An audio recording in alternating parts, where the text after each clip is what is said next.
Kisah Uwais Al-Qarni, pemuda yang terkenal di langit. Kisah ini bercerita tentang seorang pemuda yang bernama Uwais Al-Qarni yang hidup pada zaman Nabi Muhammad SAW. Nama Al-Qarni yang disematkan pada dirinya memiliki arti dalam bahasa Arab, yaitu penghuni langit. Melalui kisah ini, kita akan mengetahui siapakah sosok Uwais, pemuda yang namanya terkenal di langit itu. Uwais adalah seorang pemuda yang berasal dari negeri Yaman. Jadi sejak lahir itu dia memiliki penyakit sofak, teman-teman. Timbul bercak-bercak putih di seluruh badan Uwais. Uwais itu juga merupakan pemuda yang solih dan giat bekerja, teman-teman. Sehari-hari, dia memelihara domba milik tetangga untuk memenuhi kebutuhan hidupnya. Uwais tinggal berdua dengan ibunya yang lumpuh dan buta. Nah, walaupun hidup miskin, Uwais selalu bersyukur dan semangat untuk bekerja dan dia menyayangi ibunya, teman-teman. Dia juga selalu berusaha untuk memenuhi segala permintaan sang ibunya. Uwais anakku, kemarilah sebentar nak. Baik ibu, apakah ada yang engkau butuhkan? Anakku sayang, mungkin hidup ibu sudah tak akan lama lagi. Ada satu keinginan ibu yang ingin sekali terwujud. Jangan berkata seperti itu ibu. Katakan padaku, apa permintaan ibu itu? Sebelum saat itu tiba, ibu ingin melaksanakan haji. Mendengar perkataan ibunya, Uwais hanya diam termenung dan terus berpikir. Aku sangat ingin mewujudkan permintaan ibu. Mohon ibu bersabar sampai saat itu tiba. Aku akan mencari cara agar kita bisa pergi ke Mekah untuk melaksanakan ibadah haji. Oh, terima kasih nak. Ibu Uwais sangat bahagia. Beliau menangis sambil memeluk Uwais. Ya Allah, bagaimana cara hamba membawa ibu hamba yang lumpuh dan buta untuk pergi ke Mekah? Sedangkan jarak dari Yaman ke Mekah sangat jauh, melewati padang pasir yang tandus. Biasanya orang-orang pergi ke sana menggunakan unta. Seekor domba pun aku tidak punya, apalagi unta. Uwais terus berpikir dan akhirnya Uwais menemukan sebuah ide. Keesokan harinya, Uwais menemui pemilik domba. Uwais ingin membeli satu ekor domba untuk dipelihara sendiri. Namun, uangnya hanya cukup untuk membeli anak domba yang kecil saja, teman-teman. Setiap hari, Uwais terus menggendong anak domba itu naik turun bukit. Orang-orang yang lewat pada tertawa karena melihat tingkahnya Uwais. Hei, coba lihat Uwais itu. Apa yang dilakukannya dengan anak domba itu? Dasar orang aneh. Uwais gila. Uwais sudah gila. Namun, Uwais tidak mendengarkan celotehan orang-orang, teman-teman. Yang ada di pikiran Uwais sekarang adalah bagaimana caranya untuk membahagiakan orang tuanya. 8 tahun telah berlalu dan tibalah masa musim haji. Anak domba Uwais juga sudah besar, teman-teman. Beratnya sampai mencapai 100 kg. Wow, berat kan ya? Terus badan Uwais juga semakin kuat karena setiap hari melatih dirinya untuk naik turun bukit dengan membawa anak domba itu. Sekarang semua orang tahu bahwa apa yang dilakukan Uwais itu adalah untuk berbakti kepada orang tuanya untuk bisa naik haji. Uwais menggendong ibunya dari Yaman menuju ke Mekah. Subhanallah, teman-teman, betapa besar cinta Uwais terhadap ibunya. Sampai di Mekah, Uwais tetap menggendong ibunya untuk bertawaf mengelilingi Ka'bah. Di hadapan Ka'bah, ibu dan Uwais berdoa. Ya Allah, ampunilah semua dosa ibuku. Bagaimana dengan dosamu anakku?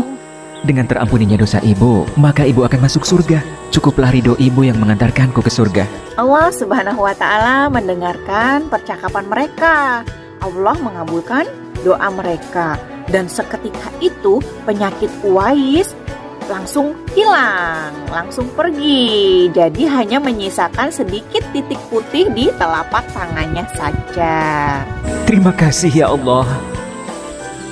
Sekembalinya dari Mekah, Uwais meminta izin lagi kepada ibunya untuk bisa pergi ke Madinah untuk bertemu dengan Nabi Muhammad SAW.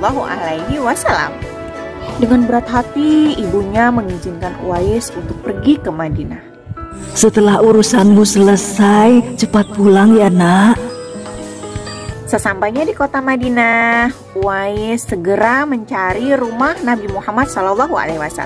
Setelah menemukan, Uwais langsung mengetuk pintu dan mengucapkan salam. Assalamualaikum, kata Uwais. Lalu keluarlah istri Rasulullah SAW yang bernama Aisyah, dan beliau menjawab, "Waalaikumsalam." Apakah saya bisa bertemu dengan Rasulullah SAW? Maaf sekali, Nabi sedang tidak berada di rumah. Beliau sedang berperang dan tidak tahu pasti kapan kembali. Mungkin sebulan atau beberapa bulan lagi. Pada saat bersamaan, Uwais dihadapkan pada dua pilihan, yaitu menunggu Rasulullah sampai datang atau pulang ke rumah untuk kembali menemani ibunya. Baiklah kalau begitu, saya pamit. Ada seorang ibu yang tidak bisa saya tinggal lama-lama di rumah. Sampaikan salam saya kepada Rasulullah SAW jika beliau sudah kembali dari perang. Terima kasih. Uwais pergi ke Yaman dengan perasaan haru dan sedih. Di satu sisi, Uwais sangat ingin bertemu dengan Nabi Muhammad SAW. Tetapi Uwais juga tidak bisa meninggalkan ibunya yang berlama-lama di rumah sendirian. Akhirnya Uwais memilih untuk pulang ke Yaman untuk temu ibunya. Peperangan telah usai. Nabi Muhammad SAW kembali pulang ke Madinah. Aisyah radhiyallahu anha menceritakan perihal pemuda yang datang ingin menemui beliau. Nabi mengatakan bahwa Uwais itu adalah orang yang taat kepada ibunya. Karena ketaatan itulah Uwais terkenal di penduduk langit. Seperti yang tersebut di dalam hadis riwayat Muslim, bahwa sebaik-baik tabi'in itu adalah Uwais Al-Qarni. Saat Nabi Muhammad SAW berbincang-bincang dengan Ali bin Abi Thalib dan Umar bin Khattab, beliau menceritakan tentang sosok Uwais Al-Qarni. Apabila kalian bertemu dengan Uwais, mintalah doa dan istighfar kepadanya. Dia adalah penghuni langit. Perhatikan di telapak tangannya ada tanda berwarna putih. Dulu sejak lahir ia menderita penyakit sopak. Namun atas kesalehan dan ketaatan kepada ibunya, Allah Subhanahu wa Ta'ala menyembuhkan penyakitnya. Sampai pada akhir meninggalnya Uwais, terjadi hal yang menggemparkan. Banyak orang yang melayat Uwais. Orang-orang itu adalah penduduk langit yang diutus Allah Subhanahu wa Ta'ala. Subhanallah teman-teman, betapa mulianya Uwais ini. Demikianlah kisah Uwais Al-Qarni, seorang pemuda yang namanya terkenal di penduduk langit karena ketaatannya kepada ibunya. Nah, dalam kisah ini kita bisa mengambil ibrohnya, kita bisa mengambil pelajaran berharga bahwa kita harus berbakti kepada orang tua kita dengan selalu mendoakan mereka dan selalu taat kepada mereka.